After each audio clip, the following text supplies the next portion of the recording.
നിങ്ങളൊരു സർട്ടിഫൈഡ് കോച്ചാണ് നിങ്ങൾക്ക് ഓൺലൈൻ വഴി പൈസ ഉണ്ടാക്കാൻ പറ്റുന്ന കുറച്ച് മെത്തേഡുകളെ പറ്റിയാണ് ഇന്ന് ഈ വീഡിയോയിൽ പറയാൻ പോകുന്നത്.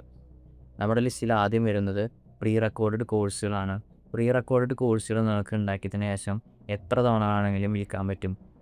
രണ്ടാമത് നമ്മുടെ ലിസ്റ്റിൽ വരുന്നത് പെയ്ഡ് വർക്ക്ഷോപ്പുകളാണ്. പെയ്ഡ് വർക്ക്ഷോപ്പ് എന്ന് പറയുമ്പോൾ നിങ്ങളിപ്പോൾ ഒരു വെയിറ്റ് ലോസിൻ്റെ ഒരു കോച്ചാണെന്ന് വിചാരിക്കുക. നിങ്ങൾ ഇൻഡയറക്റ്റ്ലി ഒരു സൂം മീറ്റിങ്ങിലോട്ട് 10 പേര് കൊണ്ടുവന്നതിന് ശേഷം പെയ്ഡായിട്ട് കൊണ്ടുവന്നതിന് ശേഷം അവർക്ക് കാണിച്ചു കൊടുക്കുക എങ്ങനെ വെയിറ്റ് കുറയ്ക്കണം എന്നുള്ള എക്സസൈസുകൾ ഡയറക്റ്റ്ലി കാണിച്ചു കൊടുക്കുക.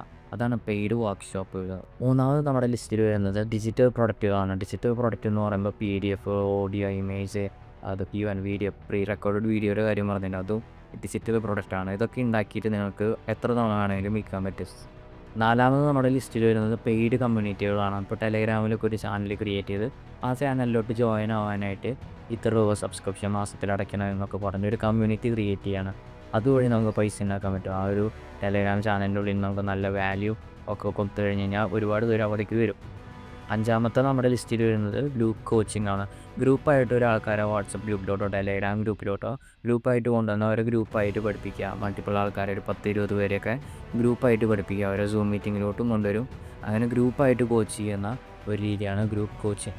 ആറാമത്തതാണ് ഹൈ ടിക്കറ്റ് കോച്ചിങ്. ഇപ്പോൾ ഒരു ആൾക്കാരെ നിങ്ങൾക്ക് ഒരു പ്രത്യേക സമയത്ത് ഒരു 7 മണിക്കോ ഒരു 8 മണിക്കൊക്കെ ആയിട്ട് ഒരു പ്രത്യേക സമയത്ത് അവർക്കൊരു ടൈം ഫിക്സ് ചെയ്തിട്ട് എല്ലാ ദിവസവും ഒരു 3 മാസമൊക്കെ ആയിട്ട് കണ്ടിന്യൂസ്ലി അവർ കോച്ച് ചെയ്യുന്ന ഒരു രീതിയാണ് 1-on-1 ഹൈ ടിക്കറ്റ് കോച്ചിങ്. ഇവർക്ക് നല്ലൊരു എമൗണ്ടൊക്കെ നിങ്ങൾക്ക് ചാർജ് ചെയ്യാൻ പറ്റും ഈ 3 മാസത്തേക്ക് 2 മാസത്തേക്കൊക്കെ ആയിട്ട്.